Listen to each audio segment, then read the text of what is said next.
everybody, my name is Caroline Weeks and I'm a registered dietitian who works at Blank Children's Hospital and Clinics in Des Moines, Iowa. I was actually a graduate of Iowa State and truthfully, ex-president of SDA. So it's kind of cool that I'm doing this Q&A for you guys. I believe your president reached out to me asking to be a speaker, but I thought since I have a YouTube channel and I'm used to making videos like this, I would just go ahead and make a Q&A type style video for you. I've got a bunch of clocks in this area that kind of go off, so sorry if you guys hear that. It's noon and the clocks are going crazy. So, to give you a brief nutshell of how I got into dietetics, it's a very long story, but I was a non-traditional student at Iowa State. I started my career and studies actually as a music performance major. I was at a conservatory at the Indiana Jacobs School of Music. Spent about 2 years there until I realized that it wasn't exactly what I wanted to do. The conservatory lifestyle just wasn't for me. It was very high stress. During that time, I actually got into competitive weightlifting, of all things, in the music conservatory. And what really initially piqued my interest about the field of dietetics was that relationship between nutrition and sports performance. So I thought, maybe this is something I should look into because I enjoy it. It's awesome. So I decided to move back to Iowa where I was originally from. I took some prereqs at DMAC because, as you can imagine, I was just playing my viola all day, every day. I wasn't really taking hard science courses, so I had a lot to make up. And then I transferred to Iowa State where I finished out my Bachelor of Arts in Music Performance as well as my BS in Dietetics, which that was quite an undertaking, I will say, but I made it work thanks to the help of Ann Oldham, who's an awesome advisor. So really what got me interested though in clinical dietetics was the combination of the MNT course, which I saw, wow, the dietitian can really indirectly save lives and make a tangible difference in the clinical course of a patient, in combination with my work experience. So all throughout undergrad at Iowa State, I worked at Unity Point actually as a dietary aide. And that's where I kind of got the inside peek on the exciting hustle and bustle of the hospital environment. And I saw that I really wanted to be a part of that, and I liked that work environment a lot. So that in a nutshell is how I got into dietetics. So to fast forward a little bit to the internship process, I didn't really apply to that many schools just because financially I knew I had to be pretty conservative and I didn't want to go that far away from the Midwest. So I applied to, I think only 2 programs actually in the end, which I don't condone that or disagree with doing that. It's really up to the individual how many you want to apply for. But you guys asked me questions regarding the application and resume, since I know you guys are kind of in the thick of that process right now. You ask, do you have any advice on what to include when writing a personal statement and how to stand out? So I truly feel like the personal statement is everything with the internship application. It's your time to really shine and let your personality shine through, because I know me, I didn't have any interviews with my programs, and not many programs do interviews. You're lucky if you get something over Skype or something like that. So your personal statement is very, very important. And there's some basic things that sound obvious, but they really aren't so obvious. And that's number 1, to follow the directions. Make sure you include every prompt that DICAS gives you, and to make it very obvious about where to find the answers to those prompts in your piece of writing. Write creatively, make sure you tell your story in a convincing way, but it's really important that you hit those prompts. Secondly, obviously, spell check. When I was going through internship applications, when I sat on the board during my internship, there were a lot of typos, and I would, kind of toss it out, to be honest, because it showed that they didn't really truly care. And then lastly, try to get as many people as possible in different career areas to read your resume, because all those differing opinions will help you kind of decide how to best represent yourself, I think. How did you set yourself apart from others when applying to the internship? Well, I was obviously unique because of my, way into the field of dietetics. You don't really get that many music performance majors, but I worked very hard and I set myself apart by being involved and taking leadership roles all throughout my education and outside of school. I worked several jobs that were very applicable to the field of dietetics, so I think that helped me stand apart. Then that goes right into the next question about what was I involved in.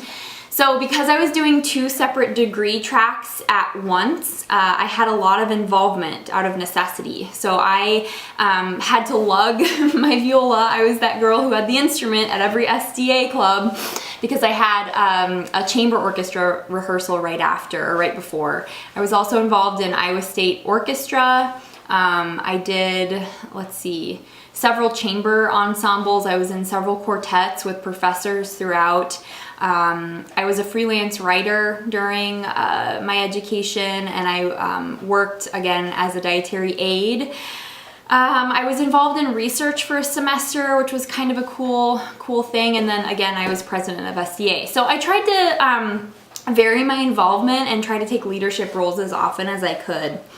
And these obviously prepared me just solely because of the time management aspect. It really taught me how to organize and prioritize, which are 2 very key skills that a dietitian uses every day.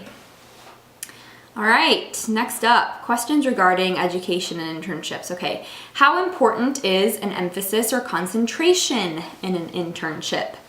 This is a really good question, and I guess I'm biased, but I feel like it's very important to pick an internship with a clinical focus. If you have any slight inkling of being a clinical dietitian, go for an MNT-based internship, because if you think about it, that 1 year or however long it is sets you up for a lifetime of clinical practice. So I felt like I got a really good clinical foundation in my program, and I wouldn't have chosen any other option. Let's see, what are your thoughts on graduate school getting a master's? Is it better to do it combined with the internship or separately? If separately, before or after? So that's a really loaded question, and I'm going to be honest with my answer in saying that I don't fully feel 100% educated on this topic. And that's because when I graduated, the culture was sort of just beginning to shift, and I'm grandfathered into not necessarily needing that master's, but that being said, it's something I've kind of looked into and have been asking around. I'm just gonna explain what I've heard from dietitians in the field. Don't let this sway you one way or the other. But dietitians currently working in the field, some have gotten masters and then others have not, because they feel like their skills as a clinician would not improve or change. They don't feel like a master's would do anything really for them financially, so they don't decide to pursue it.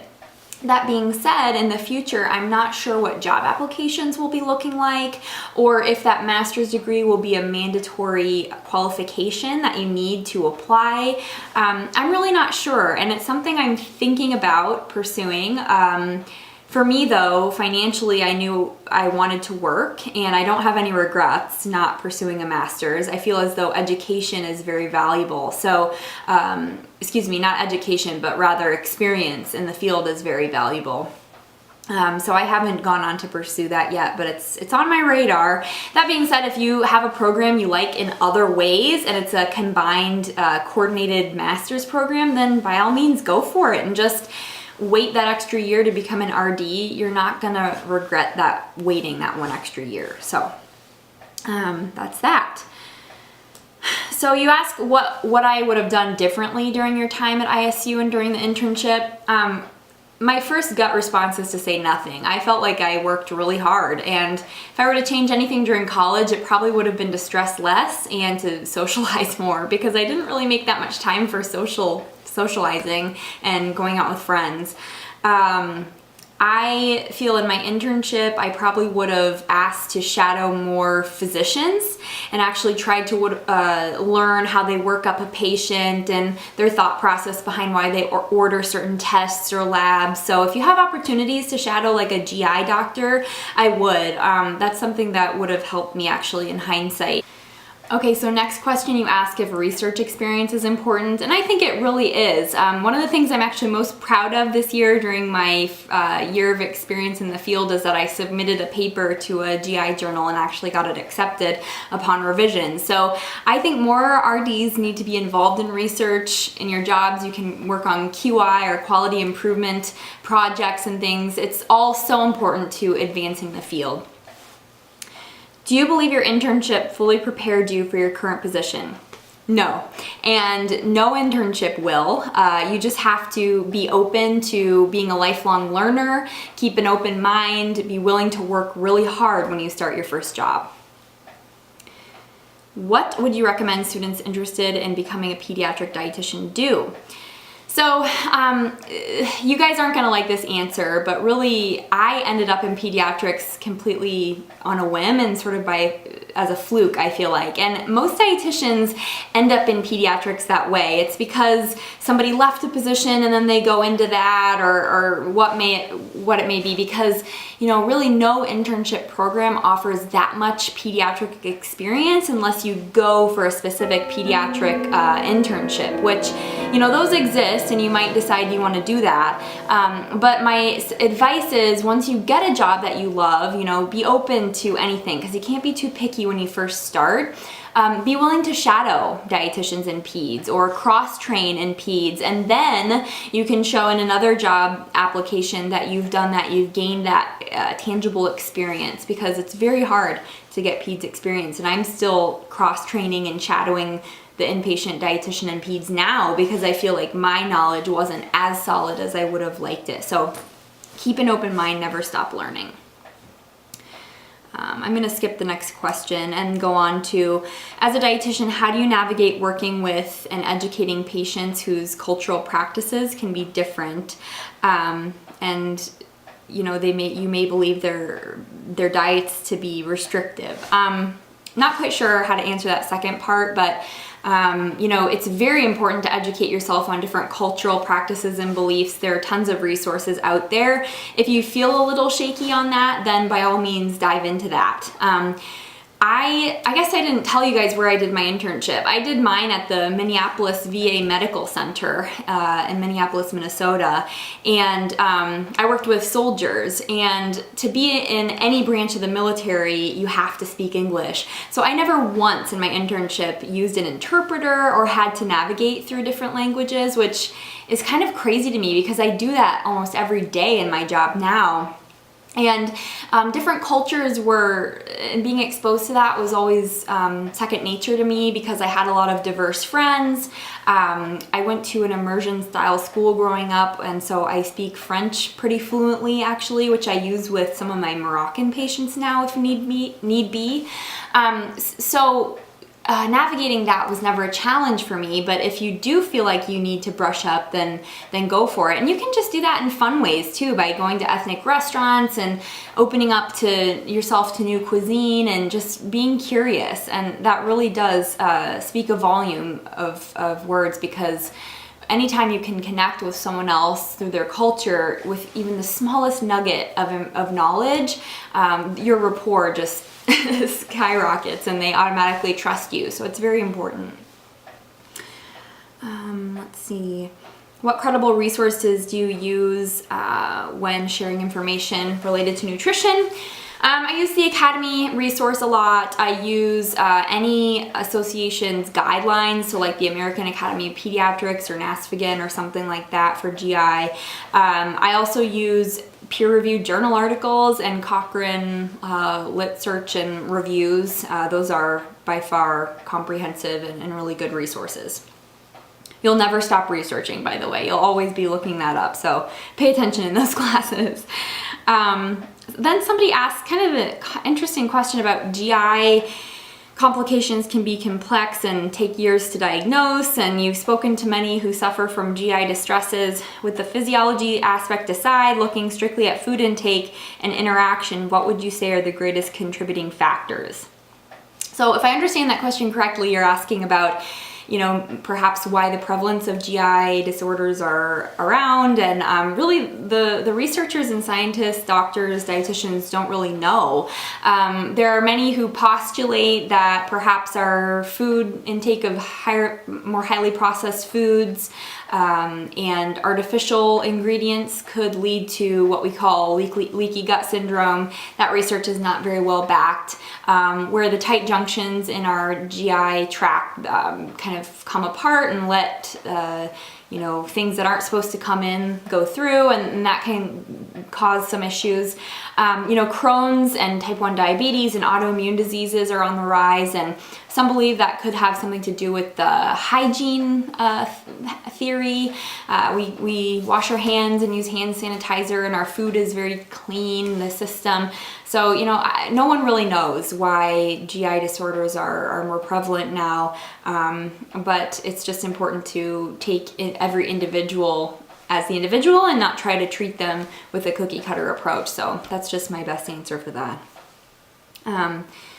And then, so next you guys asked me about my YouTube channel, how I got it started, and it's really a result of you guys asking me a bunch of questions over and over again. I think professors gave my email address out once to students, and I would just get a bunch of questions from you guys, and I'd like to think that I'm a pretty nice person, so I would respond back with novels, and it just over time got to be kind of time consuming. So I thought, why don't I create this hub of resources for you guys and also have fun with it, showing my authentic self in like a vlog style approach, and show what it's like to go through the internship and get a job and interview and all these things. So I really have a development focus in my YouTube channel, so be sure to check it out.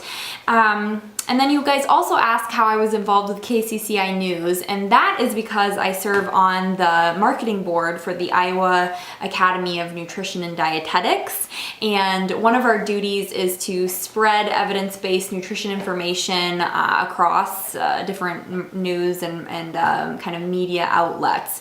And so I enjoy doing that because I love speaking in front of people, and it kind of just blends my interests together, so that's a lot of fun. And then I just want to round out by giving you guys some advice, and that is to have faith and confidence in the hard work that you've put in at Iowa State. Know that whatever happens with the internship application happens for a reason, and that life really doesn't end, you guys, after school or after the internship.